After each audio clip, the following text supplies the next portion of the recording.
ये गर्मी जो अभी किराना में और मुजफ्फरनगर में कुछ जगह दिखाई दे रही है ना, ये सब शांत हो जाएगी इसके बाद। क्योंकि गर्मी कैसे शांत होगी, ये तो मैं मई और जून में भी इसको बहुत शिमला बना देता हूं। नमस्कार, मैं कुलदीप भारद्वाज, नमस्कार इंडिया की आज रात की चर्चा के अंदर आप सभी का हार्दिक अभिनंदन। आज 30 जनवरी, आज ही के दिन महात्मा गांधी का बलिदान दिवस। आज ही के दिन महात्मा गांधी की हत्या की गई थी एक कायर के द्वारा, जिसका नाम नथुराम गॉडसे है। हालांकि आज के समय में बहुत सारे लोग उस व्यक्ति को प्रचारित, प्रसारित और पूजना चाहते हैं एक तरीके से, करना हो, लेकिन ध्यान रखिए, कोई कुछ भी कहे, बहुत से लोग निंदा करते, लेकिन गॉडसे के बारे में मैं एक चीज जरूर कहूंगा कि वो व्यक्ति अमर रहे। क्यों? क्योंकि उसने महात्मा गांधी को मारा, और महात्मा गांधी इस सदी के महानतम नेताओं में से एक मोहनदास करमचंद गांधी, अर्थात जिनको बापू भी कहते हैं, राष्ट्रपिता महात्मा गांधी। और गॉडसे वो एक कायर हत्यारे के रूप में हमेशा अमर रहेगा। इस चीज को भी ध्यान रखिएगा, उसे सदियां धिक्कारती रहेंगी उस व्यक्ति को। और एक चीज और मैं कहूंगा कि ये जो अमरता है ना, ये अभिशाप है। उसे अश्वत्थामा की तरह हमेशा हमेशा इस अभिशाप को ढोना।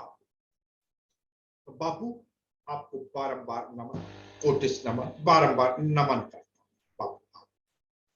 अब इससे आगे मैं थोड़ी सी राजनीतिक चर्चा भी आपके साथ करता चलूं। फिर मैं जिस विषय के बारे में आज चर्चा करना चाह रहा था, जिस विषय के ऊपर चर्चा करना चाह रहा था, उससे पहले मैं आपको बता दूं थोड़ी सी राजनीतिक चर्चा है कि कैप्टन अमरिंदर सिंह, जो कि पहले कांग्रेस में रहे, पंजाब के पूर्व मुख्यमंत्री रहे, उनके खिलाफ अब क्योंकि वो अलग होकर उन्होंने अपना अलग राजनीतिक दल बनाया है, तो उनके विरुद्ध कांग्रेस ने विष्णु शर्मा को उतारा। और जो चन्नी साहब है वो दो जगह से चुनाव लड़ेंगे, ये भी ध्यान रखिएगा। जो सीएम चन्नी है वहां के पंजाब के मुख्यमंत्री, और अदिति सिंह, जिन्होंने अभी अभी कांग्रेस का दामन छोड़ा और भारतीय जनता पार्टी में सम्मिलित हो गई, उन्हें रायबरेली सदर से बीजेपी ने अपना प्रत्याशी बनाया है। अब मैं चर्चा करना चाहूंगा, आपको मालूम है धर्म संसद बहुत जोरों पर है, धर्म संसद, पीछे भी धर्म संसद हुई। आजकल इन दिनों में प्रयागराज के अंदर धर्म संसद चल रही है, और उस धर्म संसद के अंदर भी एक दो चीजें कुछ विवादित सी आई। मैं आपको 2 वीडियो दिखाना चाहूंगा इससे पहले कि कार्यक्रम को आगे शुरू करूं। आप ये 2 वीडियो देखिए। चाहे देश का प्रधानमंत्री हो, उत्तर प्रदेश का मुख्यमंत्री हो, हिंदू राष्ट्र को कोई रोक नहीं सकता। मेरी भविष्यवाणी है, आने वाले समय में 2023 तक भारत अखंड हिंदू राष्ट्र होगा, और जो सत्य राजनीति पे राज करेगा कोई भारत का अगला अखंड भारत का प्रधानमंत्री हो पाएगा। जय श्री राम, जय श्री राम, जय हिंदू राष्ट्र, जय हिंदू राष्ट्र। जो हमारे जेल में बंद 2 धर्म योद्धा हैं, उनको 1 सप्ताह के अंदर अगर रिहा नहीं किया गया तो यह आंदोलन बहुत उग्र होगा, और उग्र ही नहीं, यह परिणाम बहुत भयानक होगा। हो सकता है कि भगत सिंह का जिस तरह से असेंबली कांड हुआ, वह इन 2 योद्धाओं का जेल जाना उसमें परिणत न हो जाए। यह सब 3 प्रस्ताव आज पारित किए गए हैं, और 3 प्रस्ताव सरकार को उससे अवगत किया जाएगा। मीडिया के माध्यम से बताया गया है, सोशल मीडिया के माध्यम से पूरा संदेश जा ही रहा है। तो अभी जो कार्यक्रम चल रहा है देश भर में, अभी गांव-गांव धर्म संसद होगी। सम्मेलन में कौन-कौन विषय के ऊपर हमारे साथ चर्चा करने के लिए कि जिस प्रकार जो ये आनंद स्वरूप जी, हालांकि एक के अंदर एक महात्मा, एक संत महात्मा कह रहे हैं कि भाई चाहे पीएम हो या सीएम हो, कोई भी भारत को हिंदू राष्ट्र बनने से नहीं रोक सकता। चलिए, लेकिन दूसरे वीडियो के अंदर जिस प्रकार की भाषा ये आनंद स्वरूप जी बताए जा रहे हैं, ये इसी जो ये धर्म संसद है प्रयागराज की, इसके आयोजक बताए जा रहे हैं, इनका जो कहना है कि यदि यति नरसिंहानंद को, जो कि समय जेल के अंदर है, और वसीम रिजवी अर्थात जितेंद्र नारायण त्यागी, अगर उनको नहीं छोड़ा जाता है तो एक बार फिर से बम कांड, भगत सिंह का बम कांड दोहराया जा सकता है। इसी विषय पर चर्चा करने के लिए हमारे साथ महंत अवधेशानंद जी जुड़ गए। महंत जी, आपका हार्दिक अभिनंदन। नमस्कार इंडिया की आज की इस चर्चा के अंदर। महंत जी, आप मुझे सुन पा रहे हैं? जी बिल्कुल, बहुत बहुत धन्यवाद, साधुवाद, शुभमंगल कामनाएं जी। महंत जी शांति प्रसादीश्वर हैं, दिल्ली से जुड़े हैं, दिल्ली टिकरी बॉर्डर से। महंत जी, मुझे एक चीज बताइए, आपने भी ये चीज सुनी। सबसे पहली तो मैं कहना चाहूंगा, जो एक संत वहां पर कह रहे हैं कि चाहे पीएम हो या सीएम हो, कोई भी भारत को 2030 तक हिंदू राष्ट्र बनने से नहीं रोक सकता। आपकी प्रतिक्रिया क्या है महंत जी? पहले मैं इस पर आपकी प्रतिक्रिया जानना चाहूंगा। चाहे देश का प्रधानमंत्री हो या उत्तर प्रदेश का मुख्यमंत्री हो, हिंदू राष्ट्र को कोई रोक नहीं सकता। मेरी भविष्यवाणी है, आने वाले समय में 2023 तक भारत हिंदू राष्ट्र होगा। और जो मैं नमस्कार इंडिया को नमस्कार करता हूं, सभी दर्शकों को बहुत बहुत साधुवाद, मंगल कामनाएं देता हूं। मैं सत्य वचन कह रहा हूं नमस्कार करते हुए कि 2030 तक ये सत्य वचन है, भारत को कोई नहीं रोक पाएगा हिंदू राष्ट्र बनने से। हिंदू राष्ट्र बनकर ही रहेगा, इसमें जरा सा बिल्कुल संदेह मत करिए। महंत जी, ये आप भावनाओं पर आधारित बात कर रहे हैं या इसके पीछे कोई फैक्ट है? किस आधार पर आप ये कह रहे हैं कि भारत को नहीं रोक पाएंगे 2030 तक हिंदू राष्ट्र बनने से?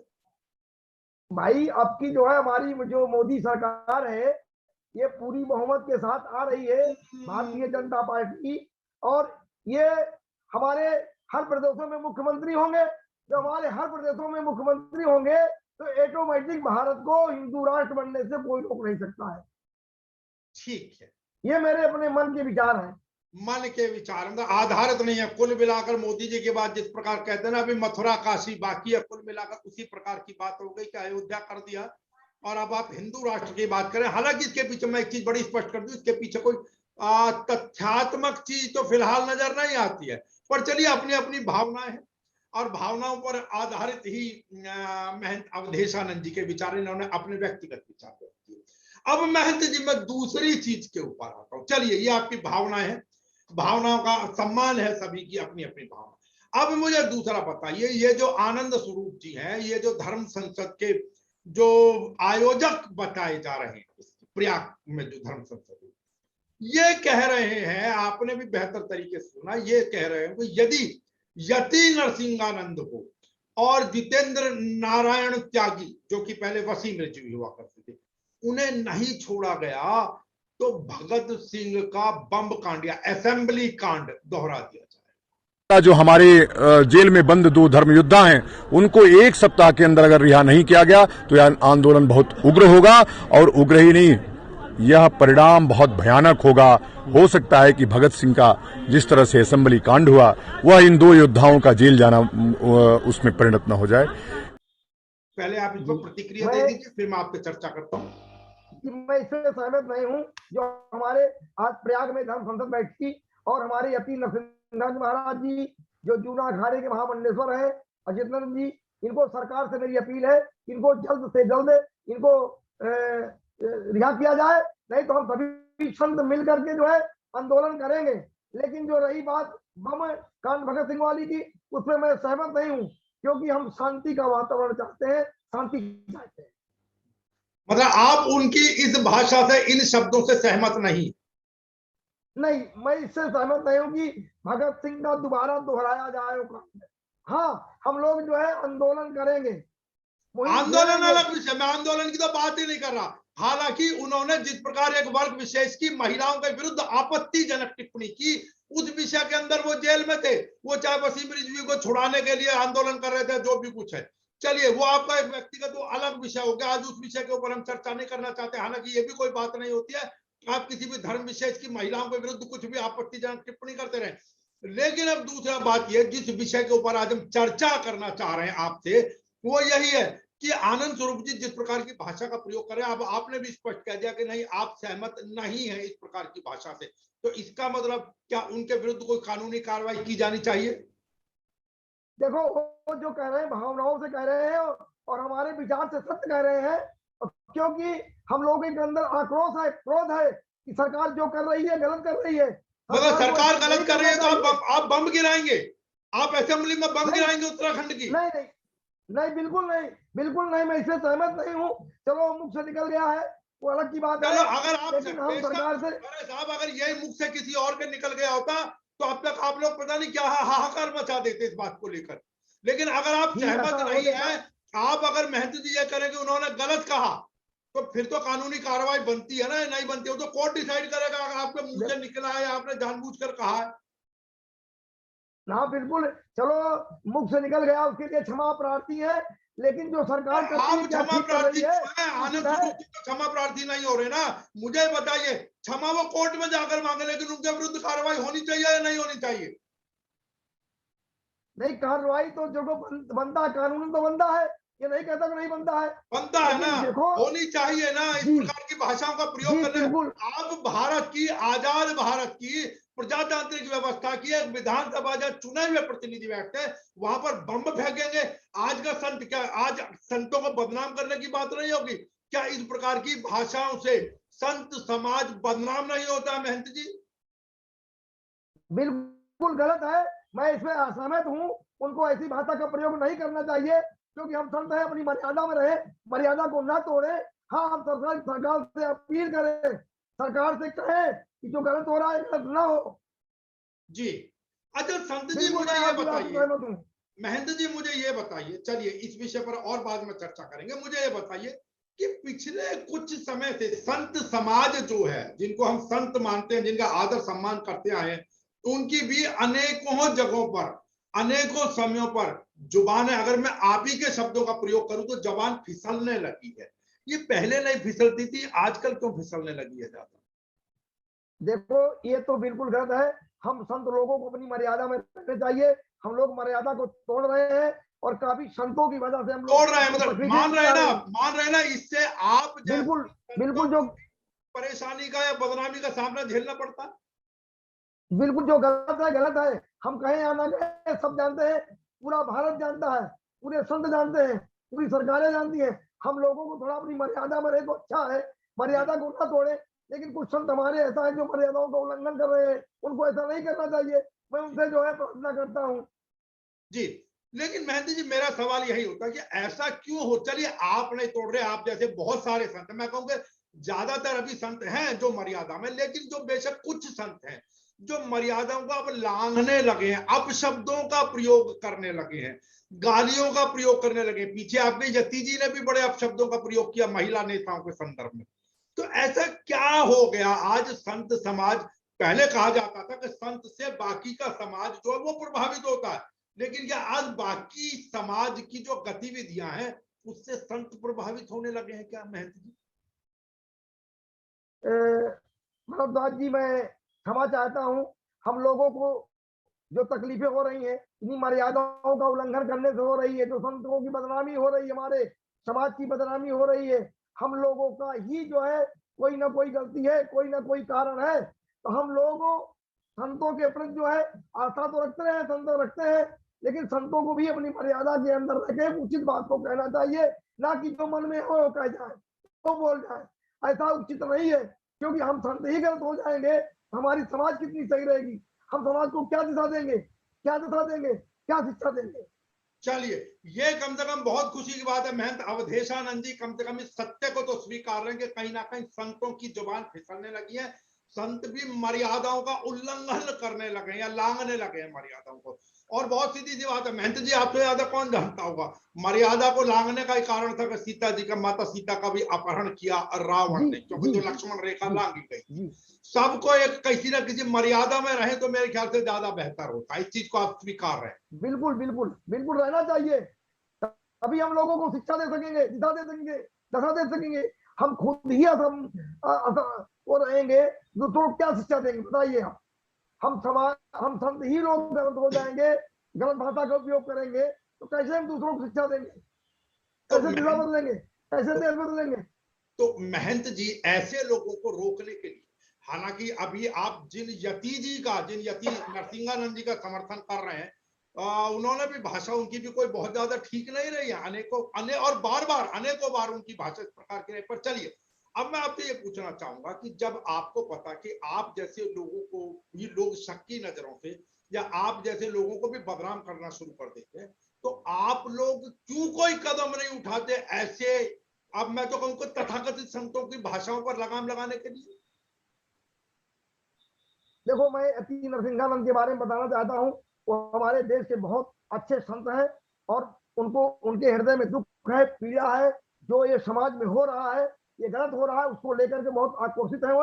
अभी देखो इस समय तो जेल में है, लेकिन हम लोग उनके प्रति श्रद्धा रखते हैं, भाव रखते हैं, उनके प्रति हमारी भावना है। ठीक है, तो मैं यही कहना चाहता हूँ, वो कोई खुशी के कारण जो है मर्यादाओं को उल्लंघन नहीं कर रहे हैं।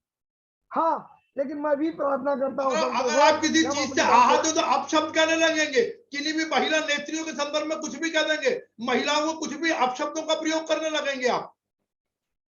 जी सर, मैं उसी का तो परिणाम हमको मिल रहा है कि हमने जो गलती किया उसका भुगतान कर रहे हैं। नहीं, गलती किया महंत जी, लेकिन आप ऐसे व्यक्ति का भी तो समर्थन कर रहे हैं ना जो बारंबार अपशब्दों का प्रयोग के लिए जाने जा रहे हैं वर्तमान में।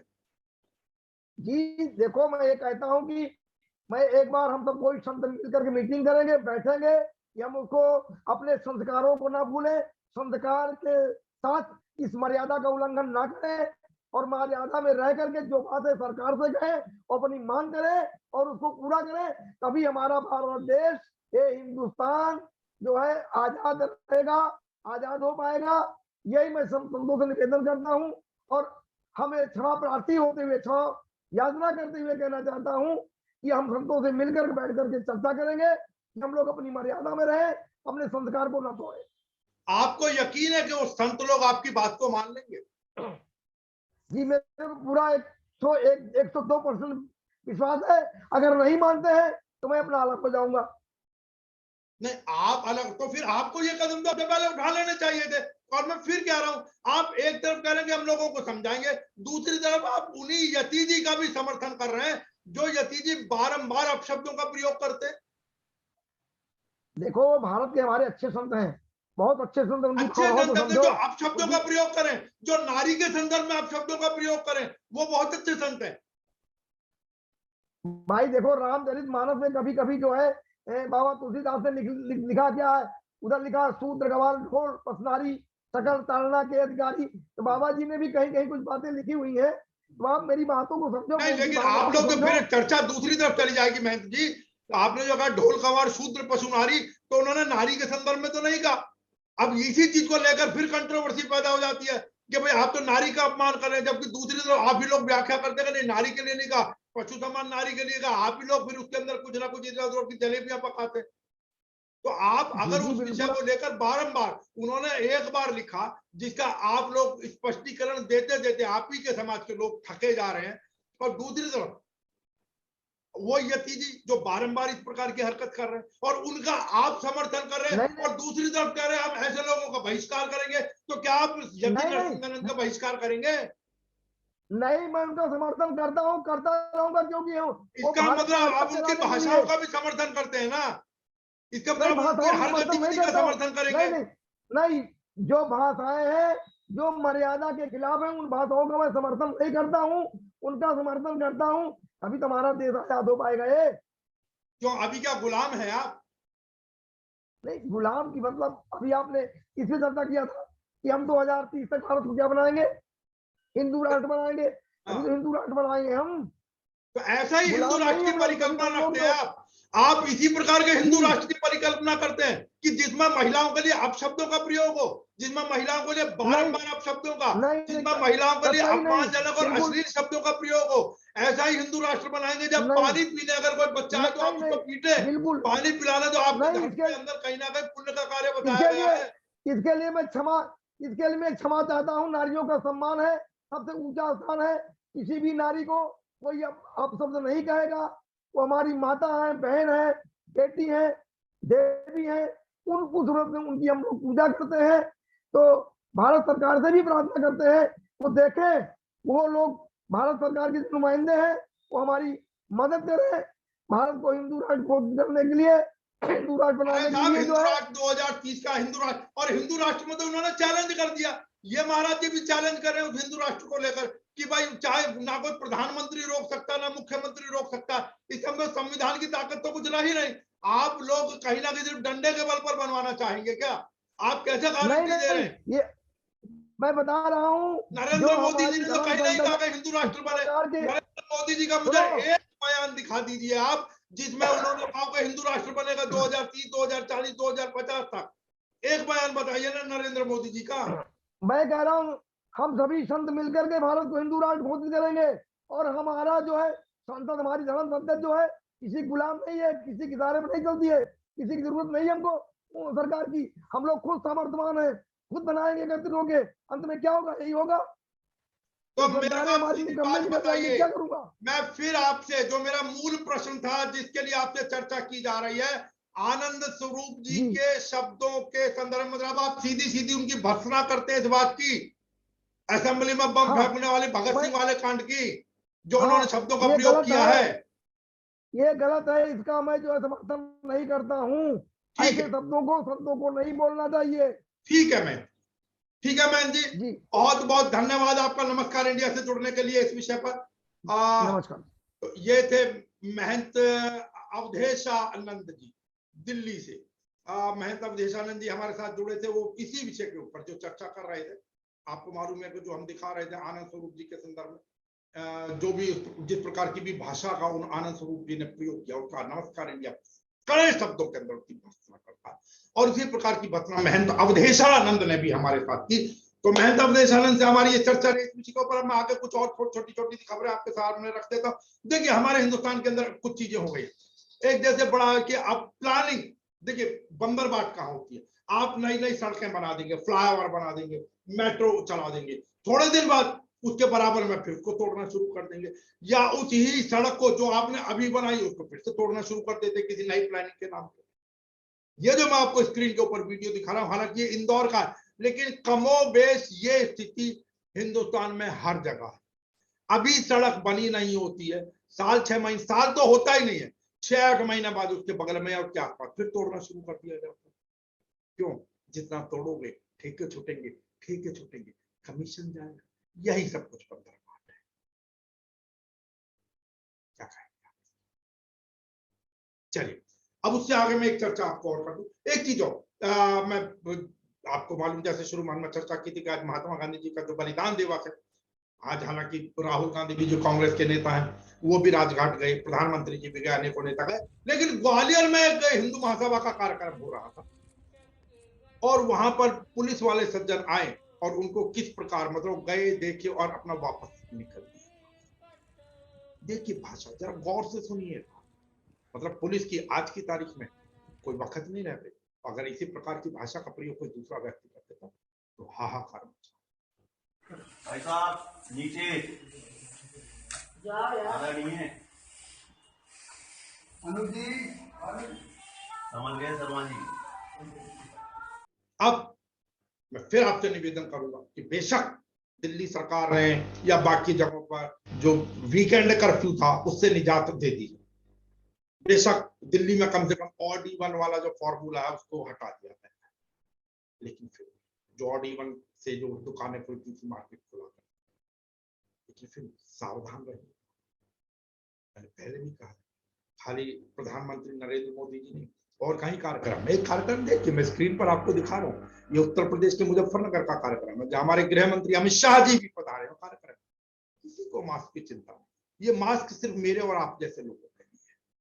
अगर हमारा नाक थोड़ा सा नीचे को खिसक गया तो चालान देना पड़ेगा, बदतमीजी आप लोगों को सहन करनी पड़ेगी, इसलिए संभल सकता। मौसम बेशक थोड़ी थोड़ी अंगड़ाई ले रहा है, धूप में थोड़ी सी तपिश बढ़ रही है, लेकिन हवा में अभी ठंडक है, और ये बदलता मौसम भी झटका दे जाता है स्वास्थ्य का, बिल्कुल ध्यान रखें। बाहर निकले फिर कहूंगा मास्क यहाँ तरीके से, क्योंकि लोग ज्यादातर सिर्फ दिखाने के लिए मास्क लगाते हैं। मास्क में कोई ऐसी चीज नहीं है, कोई वो उसका वायरस ऐसा नहीं है उसमें से निकल कर चले, वो इसीलिए कि जो व्हीकल से जो हम छींक दें या मुंह से थूकने के लिए वो हमारे नाक या मुंह के रास्ते में चले जाए, इसलिए नाक से यहां ढकने के लिए कहा था। रखें अपने स्वास्थ्य का ध्यान। कल फिर एक और चर्चा, और अब धीरे धीरे राजनीतिक चर्चाओं में जा रहे हैं। तब तक के लिए रखें अपने स्वास्थ्य का ध्यान, स्वीकार करें। नमस्कार। नमस्कार।